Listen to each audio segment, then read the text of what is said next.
What makes Traverse City special?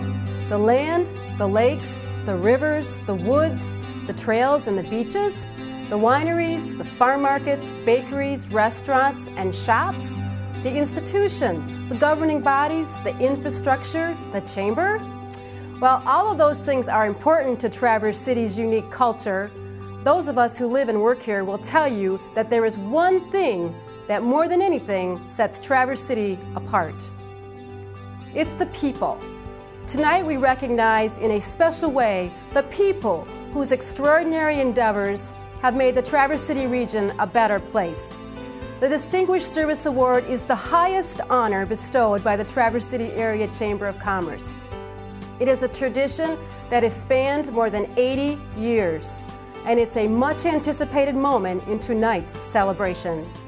The criteria for this prestigious award are simple, but in a community such as this one, the examples are many.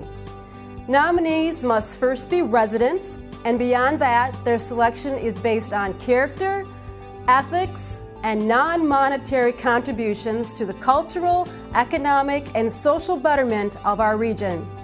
This year's Distinguished Service Award epitomizes what Traverse City is all about: giving with no thought of receiving. Or as Nelson Henderson said, the true meaning of life is to plant trees under whose shade you do not expect to sit. This year, the Distinguished Service Award is being given to a couple, a husband and wife team whose service to our community is both long-standing and far-reaching. To say that they are both active with the National Cherry Festival would be an understatement. She is credited with coming up with the idea for the Festival Ambassador Program, and she has volunteered every year since. Together, they started the Big Wheel Race and the Milk Carton Boat Regatta. She is also a Zanchan. Zanta is an international organization dedicated to advancing the status of women worldwide. A tireless volunteer, she's been actively involved with the Traverse City Zanta Club's fundraising and philanthropic activities for more than 20 years. As the owner of a small business, she often lends her counsel to aspiring entrepreneurs, especially young women, encouraging additional education. He is also a Rotarian, and the Rotary motto, service above self, is never more evident than when this Rotarian is at work. Through Rotary, he traveled to India to immunize children against polio and toted an iron lung around town, drumming up money to help pay for the vaccines as part of the worldwide polio eradication effort. He traveled to the southeast United States in the wake of Hurricane Katrina, where he worked alongside other volunteers to rebuild homes and help families heal. He journeyed to Honduras to assist with the installation of clean water and cooking stoves to improve the quality of life of the citizens there.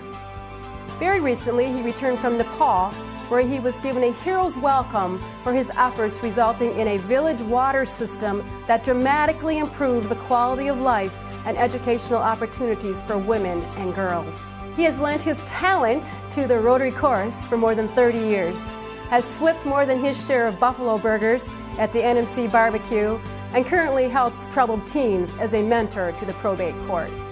Our male honoree moved to Traverse City in 1947, when his parents opened a dairy here on Front Street.